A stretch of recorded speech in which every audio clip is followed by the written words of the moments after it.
You're listening to In Kap We Trust for the Always Next Year Podcast Studio Network. You can find the team on our Twitter at ANYPodcast or on our website, www.alwaysnextyearpodcast.com. And now, to bring us in, the Jackdaws. A fighting man I used to be, revered and feared through Killarney. Now I'm back to hitching with the wind. But if Mickey Flynn should ever find me, I'll throw me caution all behind me and square off on that son of a bitch again. He cracked open a river too, he beat me Sunday through and through, danced a jig over my unconscious frame. I won me healthy sheriff fights, well lucky son still had me life since Mickey Flynn beat me dumb and lame.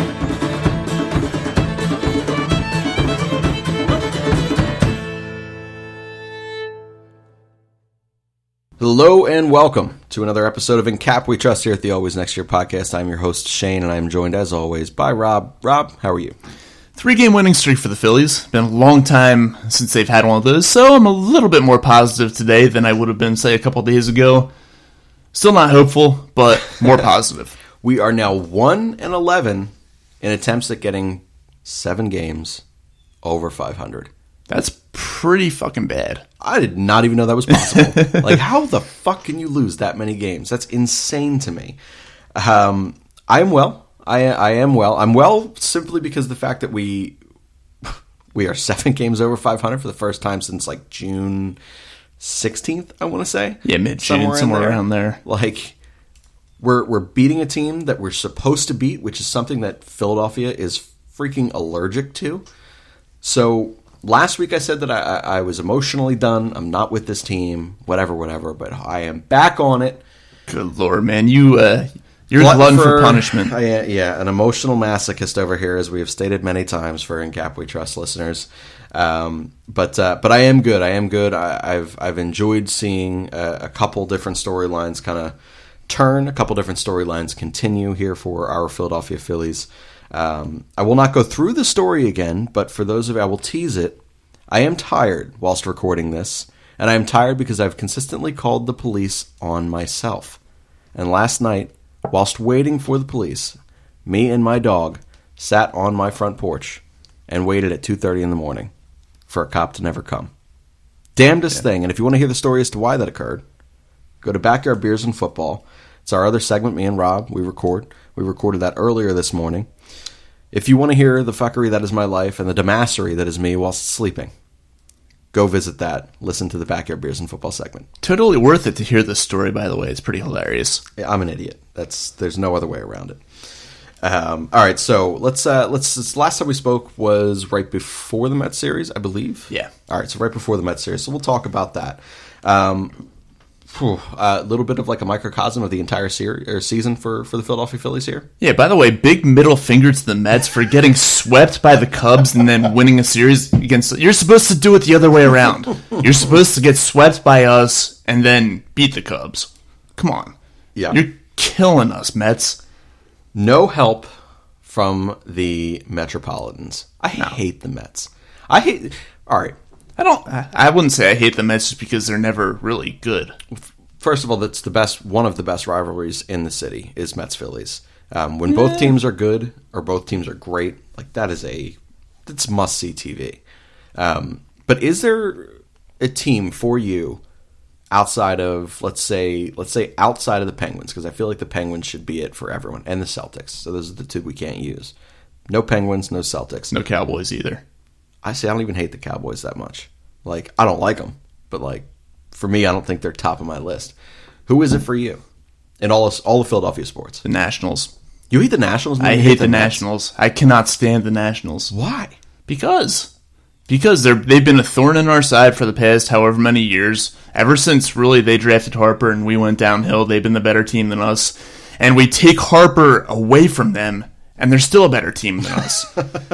And they started, back when we were still good and they still sucked, they started throwing all that stuff in our face, like making people have non-PA credit cards to buy tickets to go to games down there and stuff like that. Stupid stuff because they want to keep Phillies fans out of their stadium.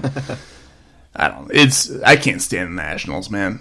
And I long for the day where the Phillies are finally better than them and the Nationals suck again and we're once again taking over their ballpark down there.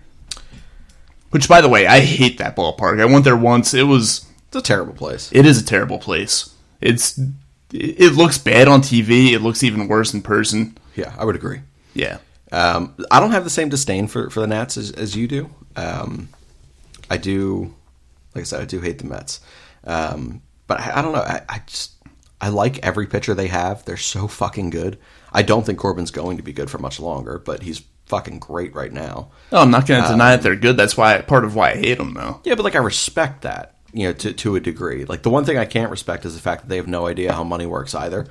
I feel like everyone in Washington has no idea how money works, except for the Capitals, who really raped us in that trade. Can we use rape? We're going to use rape. Yeah, whatever. Yeah, it doesn't matter. How fucking PC can we get? All right, but back onto it. So the Mets came into town. They took 2 of 3. I can't remember the exact stat offhand right now, but I know that over the previous 6 games against the Phillies, I think the Phillies had won 5 of 6 or 6 of 6, if I am not mistaken. I think it was 6 of 7 because we swept them in the 4-game series. 6 of 7. That sounds. And then we took 2 out of 3. So 6 of 7. They scored 19 runs in those 6 games combined. They scored 19 runs in the first 2 games of the series alone. In the recently lost 2 of 3 to the Mets. That's basically been this season for the Phillies. It's been all right. We're what, taking 2 of 3 from a team we shouldn't, or we're taking the rare sweep, which only happens with the Mets apparently.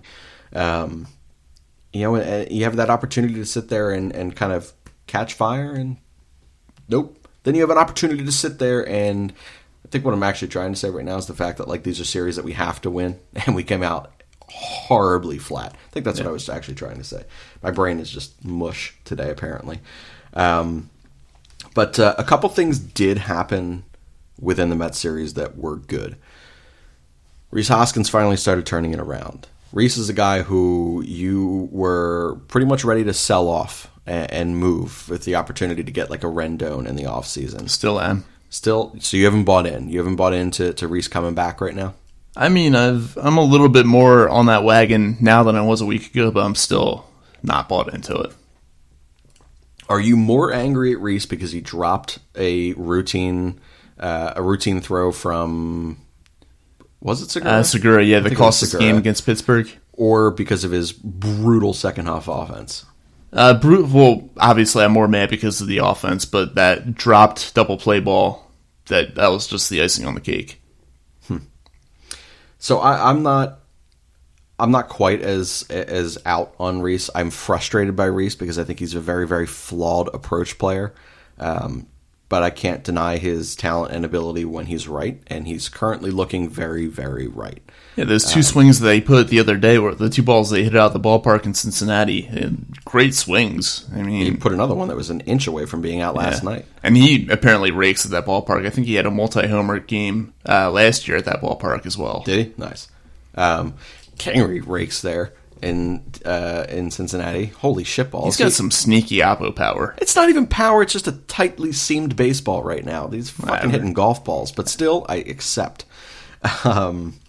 But all right, so with that Mets series, we've begun to start seeing this kind of happen, and this is something we have yet to really see all season. Rhys is heating back up.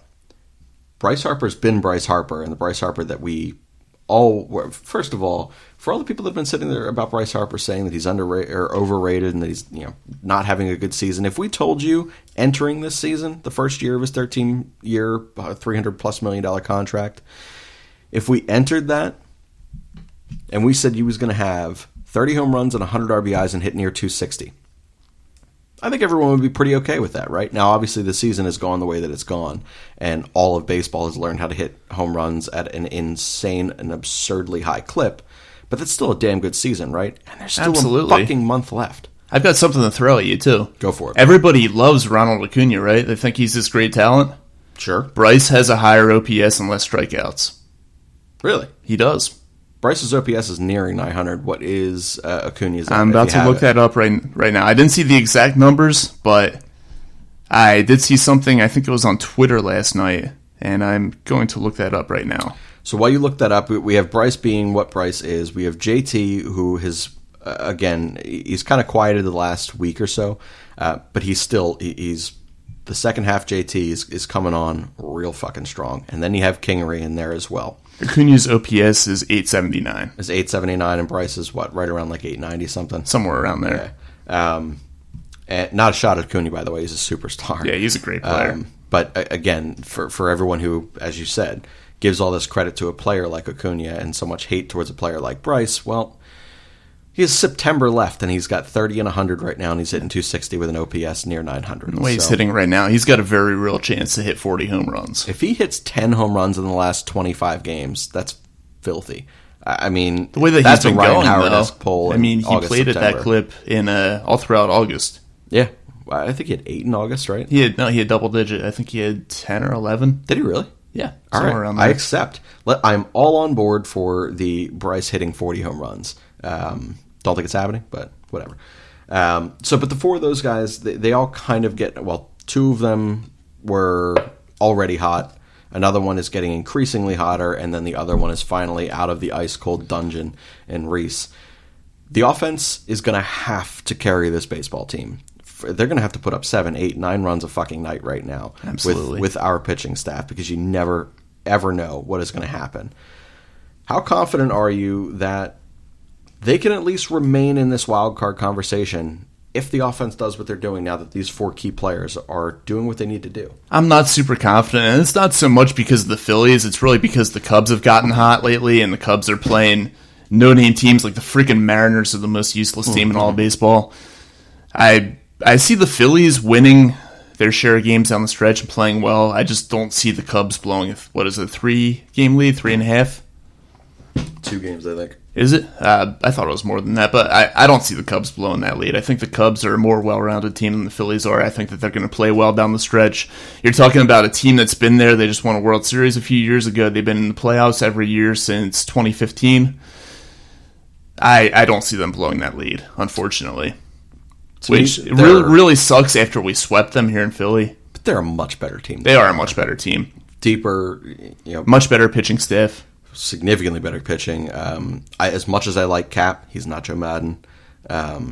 So yeah, that's a better ball club over there in Chicago. So one of the other things, and I can't remember if this happened after Game 2 or Game 3 of the Mets series, but Bryce came out with another kind of quote in another interview that hit social media and hit Philadelphia Phillies Twitter.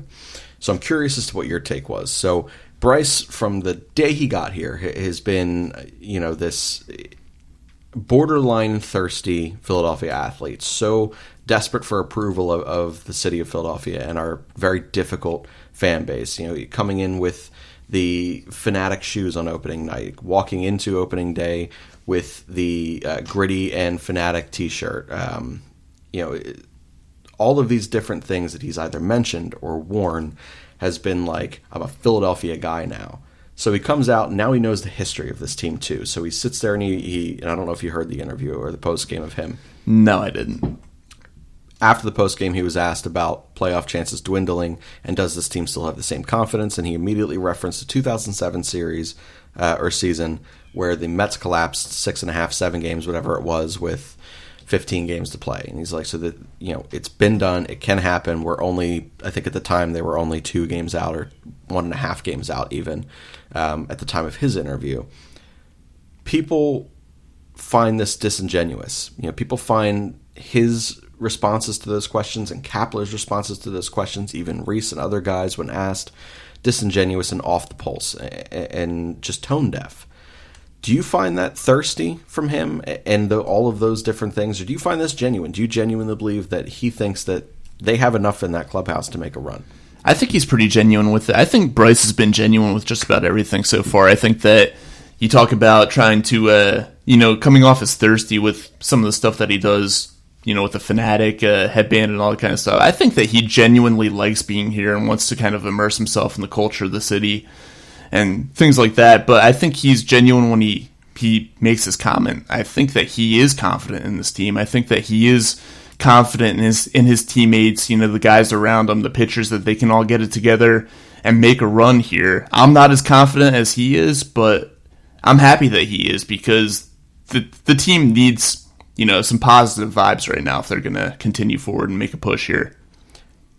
So I'm on your side. For me, one of the biggest things is when you look at the guy who I've said all along is still kind of the leader of that clubhouse, though as quiet as he is Rhys Hoskins. He's the guy who we kind of, as a city, said, now that he's here, now that this piece is here, and we see what his potential is in the way that he burst onto the scene with his second half season 2 years ago when he was called up, he was kind of that first piece. He was that first cog. And he hasn't really been all that outspoken in stating, yeah, we can get this done. We've needed something that we can, or the clubhouse needed someone that believes in the Phillies. That they needed that guy. Bryce Harper's that guy. It doesn't matter what the score is, it seems. He is busting his ass every single play. He's taking risks that other players probably don't. Last night, he tried throwing a guy out on third when he was kind of off balance on a throw, and he gave a player second base on a double that didn't need it. But it's a risk that other players maybe don't take, and it's a play that he has made a lot this year. And then no matter who it is and what it is, when good things happen, he is the very first guy to acknowledge it and out there. And that is something that you need. That energy is infectious. And it's, in what I find, very genuine and not thirsty. But yeah, definitely interesting comments. And to put it into perspective, now these numbers have changed a little bit since, but when I took these notes down, this is from a Corey Seidman tweet initially. I think it was Corey Seidman, can't remember. The NL wildcard, when it went down to its second to 2 wildcard teams, has kind of averaged about 87 wins, 87 to 90 wins for that second wildcard spot. So the Phillies would need to go 17-10 to hit 87 wins at the time of this. And then along with their 17-10, they would need the Cubs to play just slightly above 500, if not worse. So they would have to go 14-12 over the rest of the way. Do you find yourself maybe scoreboard watching the Cubs a little bit stronger than what you ordinarily would, or are you just more so concerned and content with watching what the Philadelphia Phillies do and getting to their 17-10 mark? Well, ever since that tweet came out, the Phillies are on pace to go 27-0, and the Cubs are on pace to go 26-0. In all seriousness, though, a little bit. I mean, I always have a little sliver of hope with Philly teams until they're officially eliminated, but I'm not putting any stock in it this year. I just want to see the Phillies go out and play well, and if the Cubs happen to lose a few games here and there and the Phillies slide in, then, great, so be it. But I'm not putting any emotional investment in the Phillies making the postseason this year, just because, like I said before, I think the Cubs are going to hold on and get that spot.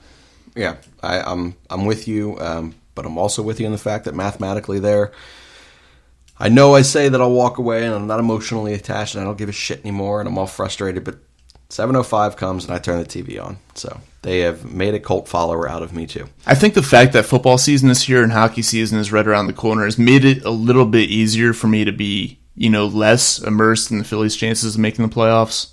Sure. Not that I don't care. I'm always going to care, but it's a little bit easier of a letdown when the Eagles are playing. Yeah, it like I said in Backyard Beers and Football earlier when we recorded, I didn't think I was going to need to be as excited for football season as I am this year. And unfortunately, this Phillies team has put me in a way where I am absurdly excited for NFL season to be back and Philadelphia Eagles football to be back. And that's an indictment as to what this team has kind of been this year and how much they've underperformed.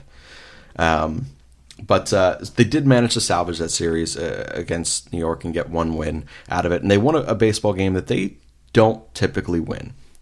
So much of that, I think they were up 2-1, and then Neris is coming in for like a 5-out, 6-out, save, whatever it was, and walks Pete Alonso on a wild pitch, and whoever the hell scored, doesn't matter, tie it up 2-2.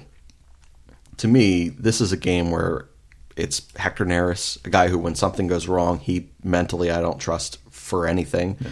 And he's been really good, and he's been much better about that. But he's still a guy where, like, my association of him is, oh shit, something went wrong. Neris is a fraction of what he could be. When it goes wrong, it really goes wrong with him. Bad. When he gives up one home run, he's probably going to give up another one. Or two. But it was a game that, like I said, ordinarily trends in a direction. They got blown out and underperformed in the first 2 games of a very must-win series there. This just trended like, here we go, we're about to get fucking swept. We're about to get swept by, a team that the Cubs just swept. Naturally, we were the medicine to another wild card team. Yeah. And they were able to sit there and Scott Kingery come through and have a massive, massive hit there in the 8th and clear the bases with that double, which was that was a Rhys Hoskins type of swing, going down and getting that ball, by the way. But ever since that win, that jolt's kind of been back in the offense. Since that 8th inning, Scott Kingery's been on freaking fire. Rhys Hoskins has been on fire. Bryce has been doing what Bryce does. JT quietly he's taken a step back from what he was doing, but he's still there. Gene Segura hitting the baseball well, and then Corey Dickerson is just, that man can flat out hit a baseball. Yeah, he can rake. He's fun to watch at the plate. That 8th inning there in a series that we needed to win, if by some miracle the Philadelphia Phillies somehow make it into that second wildcard spot and get to represent this city in playoff baseball once again, I'm going to look back at that 8th inning. I'm going to look back at Hector Neris coming back out there and being able to finish that baseball game and not allowing that moment to kind of define what could have happened and could have turned into a series loss and series sweep. And then how Scott Kingery and that offense had begun to click as a whole from that point on. What were your kind of takeaways from that kind of a win? Because it's a win we don't typically see in Philadelphia. It's a big win. Obviously, it gives them a lot of momentum. But the thing is, we've had those kind of wins before. We had that, against the Dodgers when Bryce hit that walk-off double. We had it against the Cubs when Bryce hit the walk-off grand slam. And they had a little bit of momentum for a few games after that, but they weren't able to retain it. So my question now is, can they finally retain some momentum from a big win? And so far, 2 games after that, so far so good. But they've got to keep going. They can't take the foot off the gas. They can't lose any of the momentum that they have right now. They've got to go out and definitely win these next 2 games against the Reds. They got to sweep the series. They got to have a lot of momentum going into the next series, and they've just got to keep playing, really solid baseball. And judging by what they've done, the way they've kind of fallen off quickly after some big wins earlier, throughout the season, I don't really have that much faith in them that they're going to keep it up. So we seem to have done a little something there to the Mets, who last night, hilariously, I genuinely didn't believe your text, by the way. Yeah, that was pretty funny. They scored 5 in the top half of the 9th to build a 10-4 lead, and then they gave up 7 in the bottom half. Hilarious. Walk-off home run by Kurt Suzuki, who I thought only killed the Phillies, but apparently he kills the Mets too. Hey, I'm for it. Thank you, Kurt.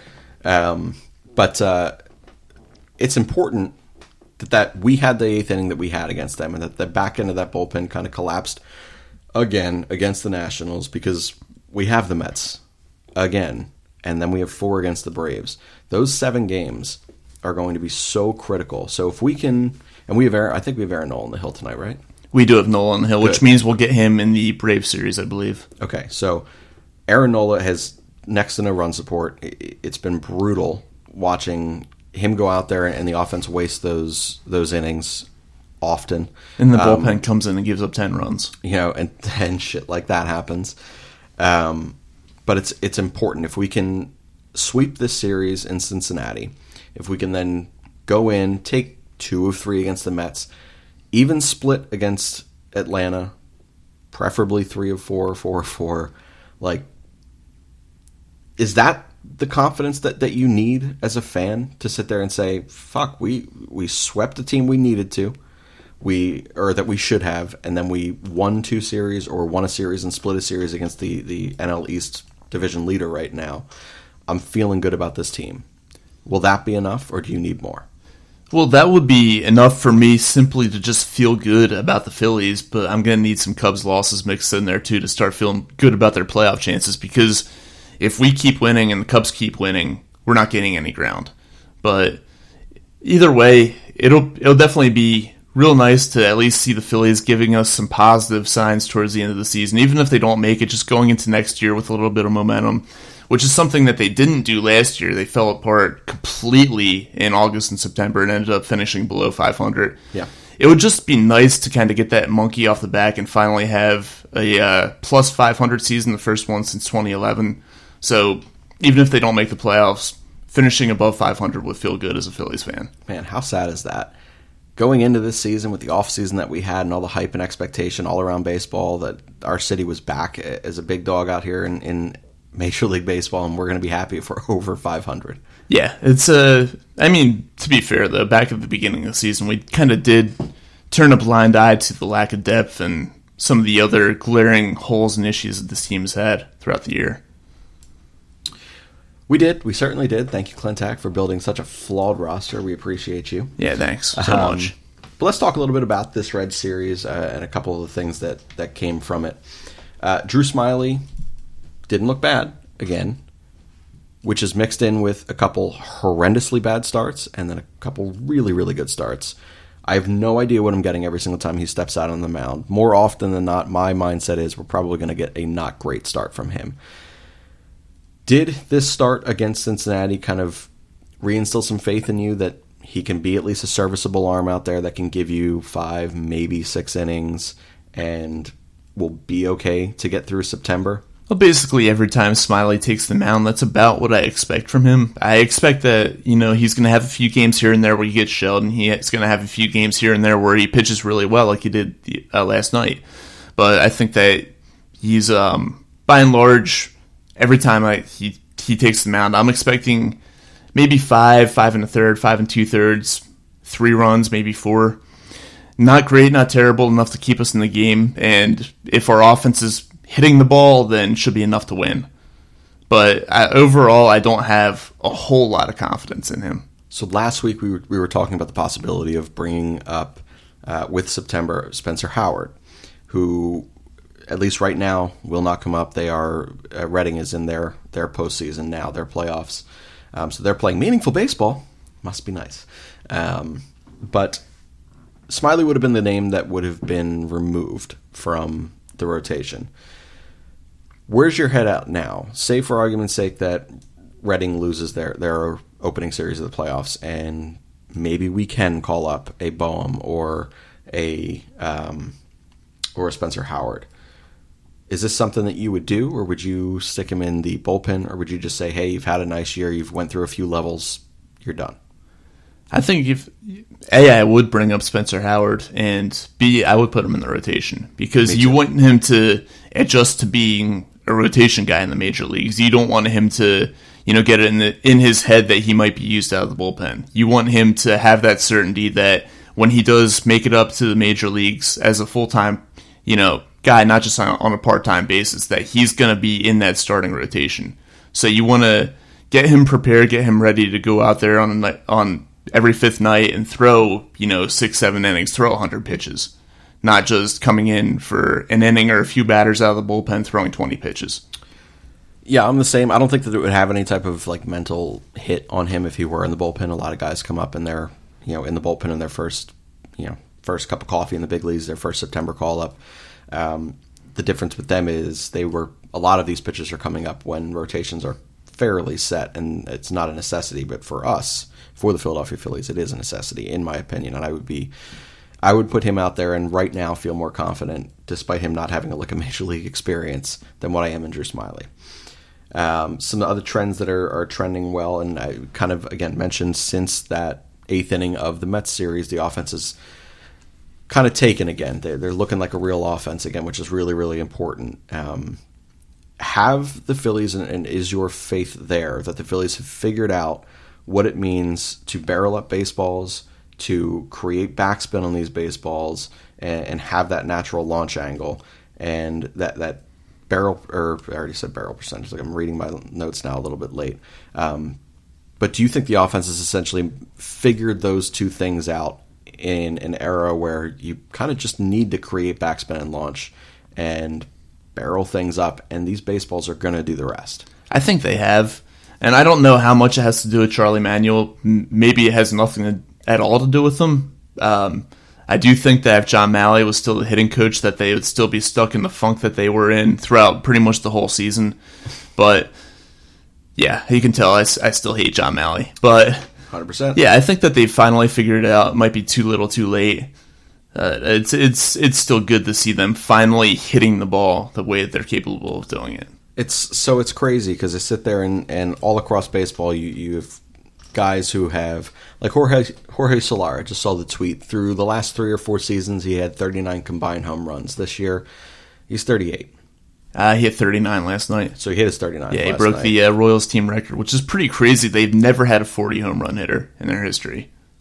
I feel like it's a pretty big park. It is a big park, but it's still pretty crazy. I mean, they've had George Brett, not a great power hitter, but Moustakas never did it. Yeah.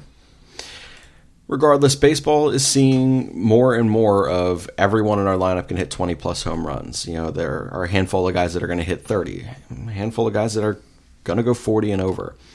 And the Phillies just seem to not have the ability to see that out of their players. Now we've seen 2 line drive home runs to the opposite gap for Scott Kingery. We saw an opposite field, I don't want to say it was a moonshot because it wasn't, but it had a lot of height to it. A Miller opposite field shot to a gap. Like, these are things that shouldn't fucking happen, but in today's baseball they are and do. I'm starting to get that confidence now when I start to see natural line drive swings like that of that's an Andrew McCutchen home run to me, what Scott Kingery is hitting right now. Like, Andrew McCutchen is strong enough and has a long history of being able to utilize that part of the baseball field that would make sense to me. Scott Kingery, that ball shouldn't get out. Like, that should be a double. Who, by the way, Scott Kingery is 32, 33 doubles in 100 less plate appearances than anyone else on the team right now. Something like that, fucking yeah. Great. Don't tell that to L, though. You know what? He will never acknowledge it. It would not. I told you, he could win 15 MVPs in a row. He still sucks. Fuck that guy. My God. He's going to listen to this. This is going to be the first one that he edits and that he looks at. And he's going to be like, wow, this is why I don't listen to anything. Definitely listen to Kelly Greenhour, by the way. Guy's great. Fucking unbelievable with Eagles knowledge. Second best Eagles show on AMYP. It is true. So the bullpen yesterday was great. 6+ innings. I think they had to go. I think they had 10 strikeouts, only give up the 1 earned run. This is pretty much how they're going to have to do things. They're going to have to get 4, 5, 6 innings, it seems, out of the bullpen on an almost nightly basis. Do you have any faith in this bullpen to be able to do this consistently? The bullpen's such a wild card. Sometimes they'll go out there and they'll be excellent. Sometimes they'll go out there and they'll be terrible, like they were in that first game of the Marlins series or that first game of the Mets series. The fact that they've been so inconsistent, it doesn't give me a whole lot of confidence in them because I don't know what to expect. Like I said, they could be that bullpen that goes out there and they get absolutely shelled, or they could be the shutdown bullpen. It's really... on a given night, it could be one or the other. So, no, I don't have a whole lot of confidence in the bullpen right now. Yeah, I don't know that you can. I think logically you just have to look at it and say, look, when they're good and they complete these games, great. But every day for them is a new day, and they very well may come out and let up 10 runs again. I see some of these guys, these relievers that they bring in, and I have the same reaction that JT Realmuto has. That was the best video and GIF I've ever seen. Yeah, that's pretty awesome. And also, as he alluded to, terrible timing. What's that? Terrible timing. Oh, yeah. That's what he chalked it up to, at least. Yeah. I don't know if I believe him on that. I don't believe him at all. I think when you see that goofball running out there, sprinting in there, and then tongue wagging by the time he hits the infield. A 35-year-old guy who weighs 250 pounds and sprinting as fast as he can. Yeah, maybe don't. Who the hell was the pitcher who used to sprint in and slide into the mound? It was a Diamondbacks pitcher, I think. I forget. Oh, my God. I remember who you're talking about. I forget the name. But, yeah, he was big.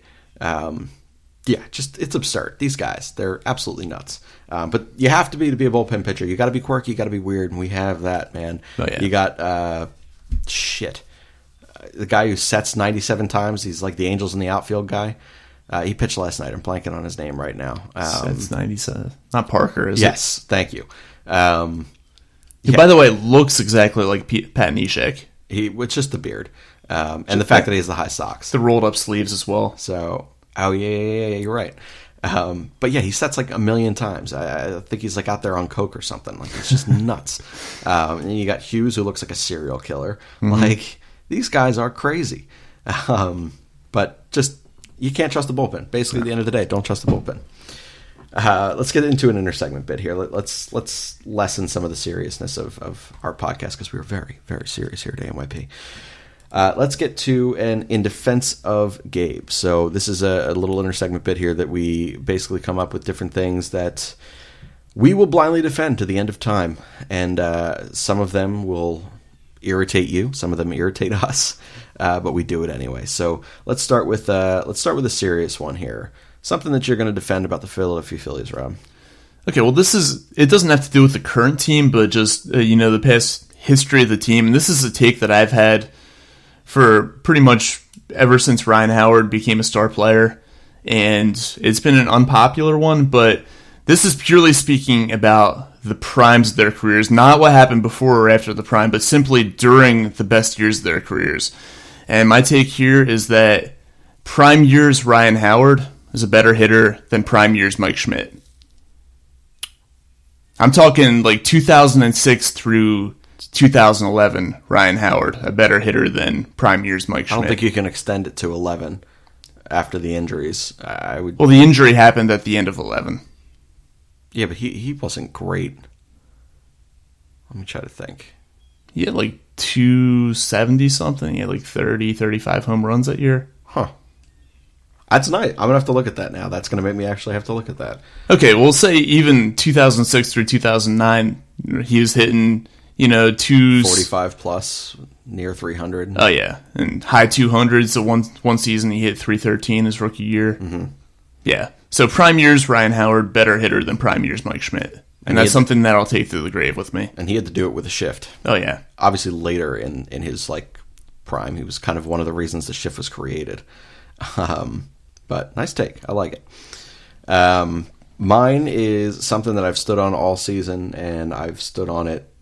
Still going to stand there, getting lonely. But Gabe Kapler is the right choice for the team next year to open that season. I would say that my leash for him is getting shorter on that, but I think that he's had one hand tied behind his back for both of his years here in Philadelphia. And I'd really love to see him with a more complete and healthy roster to see what he could do.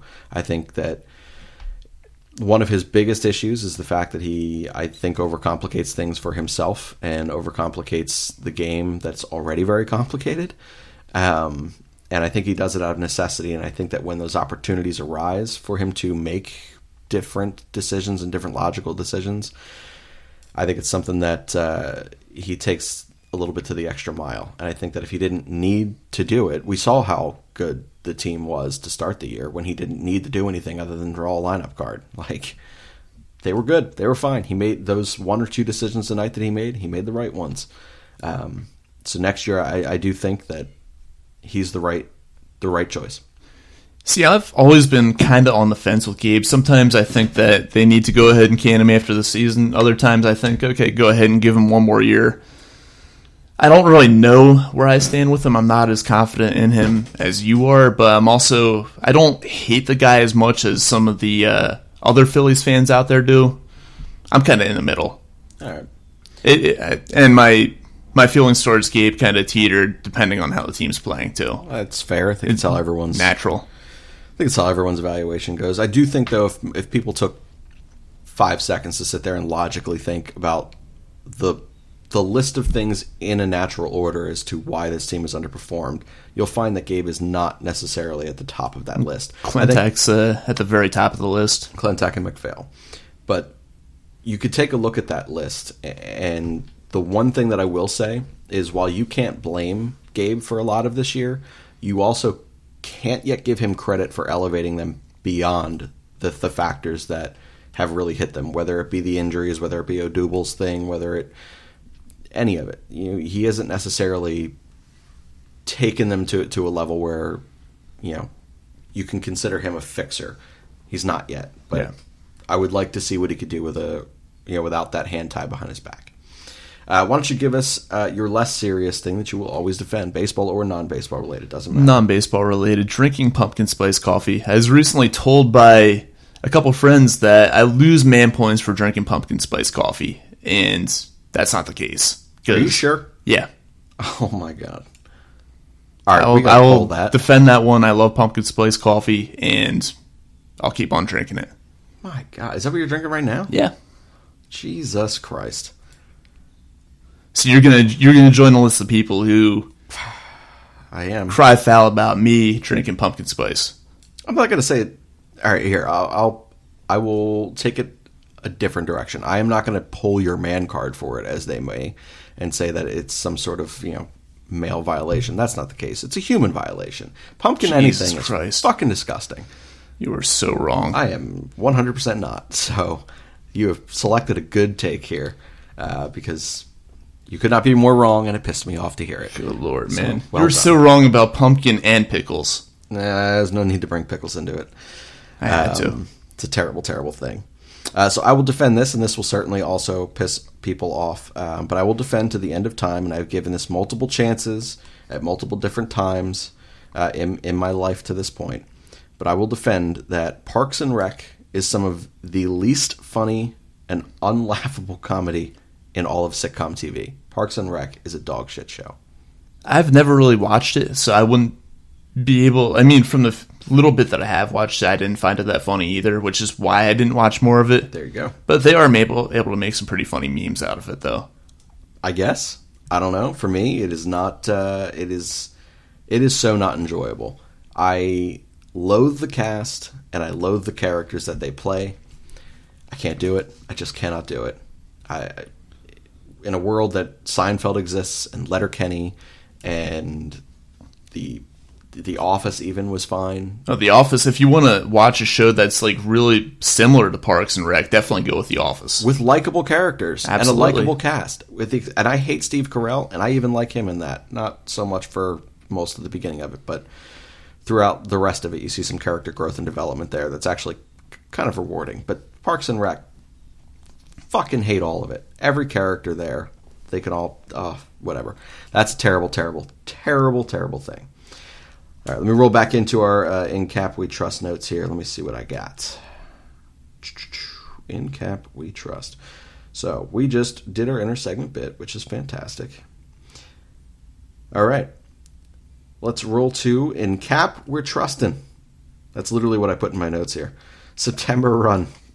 Good things need to happen. Are we buying or are we selling? All right, so I am similar to what we do in Backyard Beers and Football. I'm going to sit here and rip off a handful of things here, and we're going to see if Rob is buying or selling the direction at current players or things are trending. So, are you buying or selling that Rhys Hoskins is back for the rest of September? I'm selling. He's been up and down throughout the season. He'll have a few games here and there where he hits the ball really well, and then he'll go back into a funk again. So he might continue to hit the ball well for, say, the next 4 or 5 games. I don't trust him to keep it up throughout the rest of September. I think a lot of people hope to disagree with you. I hope to disagree with myself there. I want to see him absolutely raking. I want to see him hit like 400 through the rest of the month. I just don't see it happening. All right, and two guys who have had it going. Bryce Harper, JT Realmuto. Do you think that they continue their streaks throughout? I'm buying for both of them. All right. They're much more proven players than Reese is. They have a longer, they've been around longer than he has, and they've proven a lot more at the major league level than he has, and I trust them both to continue hitting the ball well. These next two, I'm pretty sure I understand where you're going to go with this one, but we're going to roll with it anyway.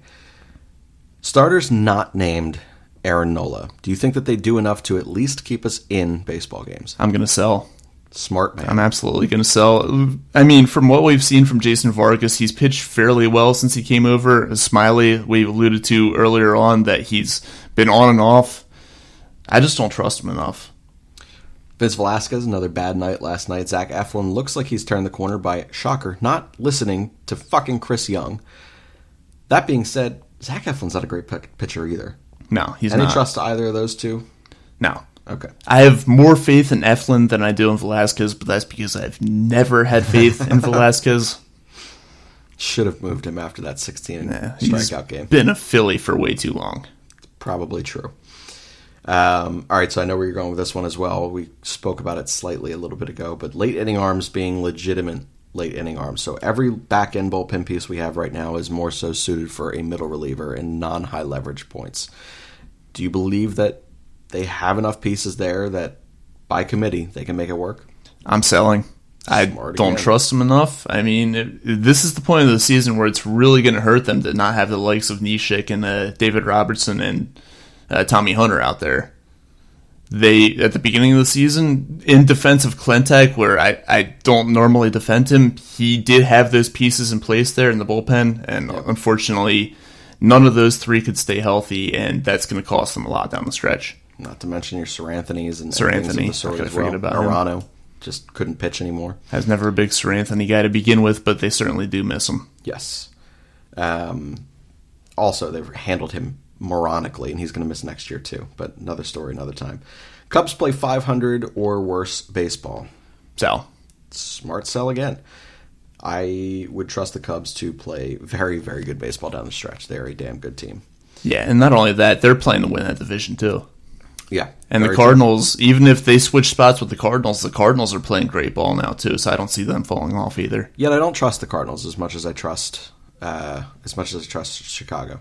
Chicago, the Cubs for me are like the fucking Seattle Seahawks. They're a team that if they eke their way into the postseason, I would be concerned. Oh yeah, absolutely. Like they're that team. The Mets play 500 or worse baseball. This is a different one. 500 or worse. I'm gonna buy. Okay. So I think so too. And I'm gonna say that we did it in our 8th inning. Scotty Kingery ended the Mets. Yeah, we can take a little bit of credit for it. I think the Cubs did it. Probably. Yeah. All right. Gabe Kapler will return as manager next season, regardless of September results. Personally, I've stated before I'm on the fence. Just my opinion of him, I'm on the fence about him returning, but I'm going to buy that. I do think that he is back next year. Same. Will we see Spencer Howard or Alec Boehm should their playoffs end relatively soon? I will buy that as well. You think so? I do think that if Redding gets knocked out early, I would say both. Really? I do think that they bring up both if Redding gets knocked out early and the Phillies, they want to see what these guys are all about. So interesting. There's no better thing to do than call them up to the major leagues for some big September games and see how they perform. All right. I like it. That's a lot of levels for each of those guys, but I do like it. Baptism by fire, the best way to do it. All right, Phillies get hot. Other teams cool, and they eke into that second wild card spot. Buying or selling? Sell. Why are you selling that? It's the same point that I made before. I don't see the Cubs or the Cardinals falling off. I could see the Phillies playing well down the stretch, but I also see those two teams keeping it up and not giving up the lead that they have over the Phillies. All right. Rolling into our final little bit of the segment here, a game of Would You Rather. We come up with one serious, one maybe not so serious thing, circumstance with which we have to decide one or the other. So, Rob, why don't you start us off here? You can select either your serious or non-serious first. Doesn't matter. I'll go with my serious one. Go for it. A big game. Let's say it's Game 5, Game 7 of the playoff series, or Game 162 winning in for the Phillies. Would you rather have prime year's Aaron Nola on the hill or prime year's Cole Hamels? Prime year's Cole Hamels. Absolutely. Mm-hmm. I 100% agree with that. Yeah, Nola is putting up better numbers right now. And both pitchers have had issues in their primes getting run support, which is crazy. But what we're seeing from Aaron Nola right now is great. But we've seen the way that he pitches so far in cold weather, and not the most encouraging thing. We've seen how Cole pitches, so... By the way, I shouldn't say prime years Aaron Nola. He's still entering his prime. He still is, yeah, sure. But yeah, I would go with Cole Hamels there. 2008, 2010, and 2011 there. Yeah, for sure. All right, so my serious one is, would you rather have Dickerson in left field next year and move Kutch, because neither of them can really play center field every single day? Or would you find a way to bring back Corey Dickerson and maybe split time with the two of them both playing left or center field? I would rather split time because McCutchen, he's the veteran leader of the team. Even though he hasn't been playing, he's still been vocal in the clubhouse and been around the team a lot, and they really do miss him. I mean, he was playing so well before he got hurt. And he's a more well-rounded player. I think he's a better defensive player. Dickerson's a very good hitter, but McCutchen is as well. So I think it would behoove them to have both those guys around, and not just that, it adds depth too. Something that they lacked really throughout the season is that fourth outfielder who they could consistently count on to come up with big hits. So keeping both those guys around, it gives them that next year. My only concern on that one is, one, neither of them can play center field. And we saw that they're willing to give up defense for offense. We've seen that throughout the last 2 years. You have two guys who you think could be center fielders in Hazley and then Moniak. Hazley's proven that he's a major league guy. Now, on this roster, he theoretically should be a fourth outfielder, but I don't think that's his ceiling. I think that he could be a more than serviceable, more so corner outfielder, but center fielder, if that's where he's going to stay here in Philly. So it's interesting, but Dickerson the guy can flat out hit, so I am on board with bringing him back. Why don't you go to your non-serious? My non-serious? Would you rather interview Gabe Kapler after a 15-0 loss to the Marlins, or take a year's worth of hitting lessons from John Malley? I'd rather interview Gabe. Easy. I respect Gabe in when he's that frustrated. There are times where... Wait, you wouldn't be overblown by his positive spins after a blowout loss to a terrible team? If it was a one-on-one interview, I could dig at him. I could talk the way that I wanted, and I could just keep repeating and repeating and repeating, and that would be fine. If I had to be in the room with 15 other reporters and only get one shot at one question and then hear him, answer 15 different things 15 different ways, it's different. So you'd be perfectly fine with being, the morning after Angelo Cataldi. Oh, yeah, 100%. Which, by the way, I was listening to that on the way in. Gabe had some interesting things to say about the last few stretch of games, but interesting. Another talk for another time. Have not listened to it yet. All right, so my non-serious is, would you have rather been a quarterback drafted by the Browns in the last 30 years or be a member of Matt Klentak's front office regime, which would have more job security for you? Hey, Baker Mayfield's turning out to be a pretty decent quarterback. Not Baker Mayfield. You know what I'm fucking talking about. I know what you're talking about, but I'm not about to join Matt Klentak's front office. Yeah, that's first of all, he's going to try to get me into all the stupid stats and stuff like that, and I'm not a big stats guy. I'd rather be a quarterback for the Browns just because, being a quarterback anywhere in the NFL would be much more fun than sitting behind a computer in a baseball team's front office. Probably true. You're also going to die playing in the Browns over the last 30 years. But I'm going to die anyway. All right, so let's roll into a final thought. So we kind of clogged up the back end with some intersegment bits, which are certainly not inner at this point. They're ending bits. But we'll split that up and break it up a little better next time. But we just had some fun talking about that wonderful eighth inning against the Mets, which is the only thing we talk about from that series. So let's roll to a final thought here. Rob, do you have anything interesting to bring to us? No, I'm just going to continue on my thought. I think the Phillies will play well down the stretch. I'm not sold on them being a playoff team. Do you think it's more so they're not going to play well enough, or do you think it's more so that you can't trust the Cubs to stop winning? The Cubs and the Cardinals are going to play well enough that they're going to hold their edge over the Phillies until the end of the season. I think that's fair. My final thought is I've rewatched this television show because you have to. Maeve from Sex Education. Oh my God. Absolute babe. Oh my God. She is one of the most fantastic characters I've ever seen in my entire life. She is gorgeous.